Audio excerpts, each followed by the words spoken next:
اعوذ باللہ من الشیطان الرجیم بسم اللہ الرحمن الرحیم ربنا اننا سمعنا۔ اب ایمان باللہ، ایمان بالآخرت کے بعد اب ایسے لوگوں کے دلوں کے کانوں میں جب کسی نبی کی آواز آتی ہے، رسول کی پکار آتی ہے تو لبیک کہتے ہیں فوراً، دیر نہیں لگاتے، جیسے حضرت ابوبکر نے فوری طور پر دعوت قبول کر لی، اس لیے کہ ایمان باللہ اور ایمان بالآخرت تک تو خود پہنچ چکے تھے۔ جو میں نے سورہ فاتحہ کے بارے میں آپ کو بتایا تھا کہ سورہ فاتحہ کو سمجھ لیجئے کہ جو شخص اولو الالباب میں سے، ہوش مند لوگوں میں سے یہاں تک پہنچ چکا ہے، اپنی سلامتی طبع، سلامتی عقل، سلامتی فطرت کے نتیجے میں اللہ کو پہچان لیا، آخرت کو پہچان لیا، اب اس کے بعد رسالت، اہدنا الصراط المستقیم۔ یہاں بھی یہ ہے کہ اب ایسے شخص کے سامنے اگر کسی نبی کی دعوت آئے گی، اس کا رد عمل کیا ہوگا؟ ربنا اننا سمعنا منادیا ینادی للایمان، اے رب ہمارے، ہم نے ایک ندا کرنے والے، پکارنے والے کی پکار کو سنا، وہ ایمان کی صدا لگا رہا تھا، ایمان کی ندا دے رہا تھا، ان آمنوا بربکم، کہ ایمان لاؤ اپنے رب پر، فآمنا، تو اے رب ہمارے اب ایمان لے آئے۔ اب یہاں سے دیکھیے یہ دعا، عظیم ترین دعا، یہ جو سورہ بقرہ کے آخر میں آئی تھی، یہاں میں سمجھتا ہوں کہ بعض پہلوؤں سے یہ دعا اس سے کہیں زیادہ عظیم تر ہے۔ ربنا فاغفر لنا ذنوبنا، پیسا ہے ہمارے رب ہمارے گناہ بخش دے، وکفر عنا سیئاتنا، اور ہماری برائیاں ہم سے دور کر دے، نامہ اعمال کے دھبے بھی دھو دے، اور ہمارے دامن کردار کے جو داغ ہیں ان کو بھی صاف کر دے، وتوفنا مع الابرار، اور ہمیں وفات دیجو اپنے نیکوکار وفادار بندوں کے ساتھ۔ ربنا وآتنا ما وعدتنا علی رسلک، اور اے رب ہمارے،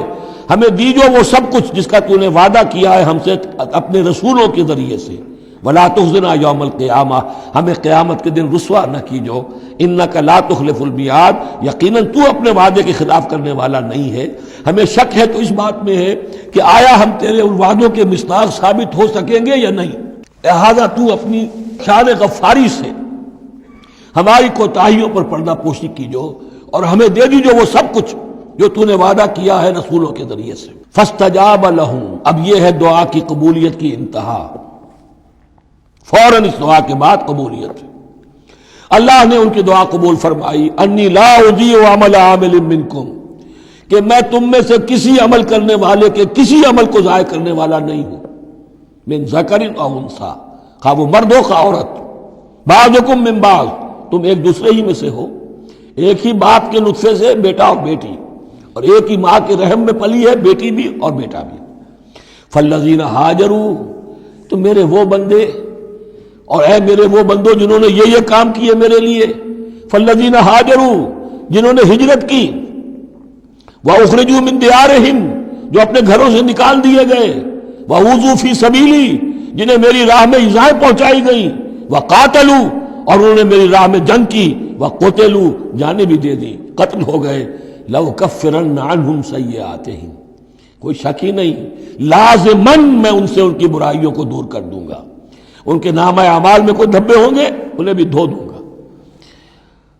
وَلَأُدْخِلَنَّهُمْ جَنَّاتٍ تَجْرِي مِن تَحْتِهَا الْأَنْهَارُ، اور لازماً داخل کروں گا انہیں ان باغات میں جن کے نیچے نہریں بہتی ہیں، ثوابا من عند اللہ، اور یہ بدلہ ہوگا اللہ کے پاس سے، واللہ عنده حسن الثواب، اور یقیناً اچھا بدلہ اللہ ہی کے پاس ہے۔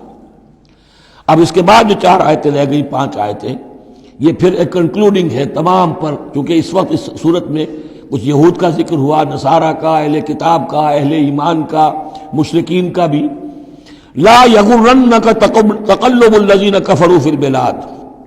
اے نبی صلی اللہ علیہ وسلم، یہ کافر جو بھاگ دوڑ کر رہے ہیں ادھر سے ادھر، ادھر سے ادھر، اور سازشیں کر رہے ہیں اور جمعیتیں فراہم کر رہے ہیں اسلام کو ختم کرنے کے لیے، اس سے آپ دھوکے میں نہ آئیں، ان کی طاقت کے بارے میں کہیں آپ مروب نہ ہو جائیں۔ لا یغرنک تقلب الذین کفروا فی البلاد متاع قلیل، یہ ہم نے تھوڑی دیر کے لیے انہیں ساز و سامان دے دیا ہے، ثم ماواہم جہنم، پھر ان کا ٹھکانہ جو ہے وہ تو جہنم ہی ہے، وبئس المہاد، اور وہ بہت برا ٹھکانہ ہے۔ لیکن الذین اتقوا ربہم، اس کے برعکس جن لوگوں نے اللہ کا، اپنے رب کا تقوی اختیار کیا، لہم جنات تجری من تحتہا الانہار خالدین فیہا،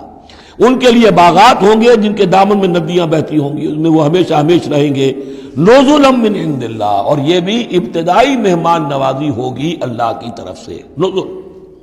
وما عند اللہ خیر للابرار، اور مزید جو اللہ کے پاس ہے وہ بہت بہتر ہے نیکوکار لوگوں کے لیے. یہ نوٹ کر لیجئے جو میں نے وہ حدیث کے الفاظ بار بار سنائے کہ جنت کی اصل نعمتیں وہ ہے ما لا عین رات ولا اذن سمعت وما خطر علی قلب بشر. یہ جو کچھ قرآن میں ذکر ہے یہ نزل ہے، ابتدائی مہمان نوازی ہے. وَإِنَّ مِنْ أَهْلِ الْكِتَابِ لَمَنْ يُؤْمِنُ بِاللَّهِ وَمَا أُنزِلَ إِلَيْكُمْ. اور اہل کتاب میں وہ بھی ہیں، اچھے لوگ بھی ہیں جو ایمان رکھتے ہیں اللہ پر بھی، وَمَا أُنزِلَ إِلَيْكُمْ اور اس پر بھی جو تم پر نازل کیا گیا، وَمَا أُنزِلَ إِلَيْهِمْ اور اس پر بھی جو ان کی طرف نازل کیا گیا. خاشعین للہ، ان کے دلوں میں اللہ کا خوف ہے، عجز کرتے ہیں، عاجزی اور تواضع برتتے ہیں. لا یشترون بآیات اللہ ثمنا قلیلا، وہ اللہ کی آیات کو حقیر سی قیمتوں پر فروخت نہیں کرتے. اولئک لہم اجرہم عند ربہم، یقیناً ایسے لوگوں کا اجر ان کے رب کے پاس محفوظ ہے. ان اللہ سریع الحساب، یقیناً اللہ تعالی حساب لینے میں دیر نہیں لگاتا. آخری آیت پھر بہت جامع ہے. یا ایھا الذین آمنوا، اہل ایمان، اصبروا، صبر کرو، وصابروا، صبر میں اپنے دشمنوں سے بڑھ جاؤ. مصابرت جو ہے باب مفاعلہ، اس میں مقابلہ آتا ہے. ایک تو ہے صبر کرنا، ایک صبر وہ بھی تو کر رہے ہیں نا. ان یمسسکم قرح فقد مس القوم قرح مثلہ، تمہیں چرکا آج لگا ہے، ایک سال پہلے انہیں چرکا لگا تھا، 70 مارے گئے تھے، اور وہ ایک سال کے اندر پھر آگے چڑھائی کر کے، تو تم اپنا دل جو ہے غمگین کر کے کیوں بیٹھے ہوئے ہو؟ تو تمہیں تو ان سے بڑھ کر صبر کرنا ہے، ان سے بڑھ کر قربانیاں دینی ہے، تبھی تو تم در حقیقت اللہ تعالیٰ کے صحیح وفادار ثابت ہوگے. یا ایھا الذین آمنوا اصبروا وصابروا ورابطوا. رابطوا مرابطہ جو ہے پہرے کو بھی کہتے ہیں، اور یہ کہ ربط، نظم، ڈسپلن، مضبوط، مربوط. وہ جو آیا حتی اذا فشلتم وتنازعتم فی الامر، تم نے ڈھیلا کیا اپنا نظم، تم نے جو ہے وہ سب اطاعت کے اندر کمی کی، لہذا تمہارے اوپر یہ اللہ تعالیٰ کی طرف سے صدا آ گئی. یا ایھا الذین آمنوا اصبروا وصابروا ورابطوا، اہل ایمان صبر پر جاگزی رہو اور صبر کے مقابلے میں دوسروں سے آگے نکل جاؤ. ورابطوا، اور مربوط رہو. واتقوا اللہ لعلکم تفلحون، اور آخری اور اہم ترین چیز اللہ کا تقوی اختیار کیے رکھو تاکہ تم فلاح پاؤ. یہ سب کچھ کرو گے تو فلاح ملے گی، ایسے ہی گھر بیٹھے فلاح نہیں ملتی. صدق اللہ العظیم.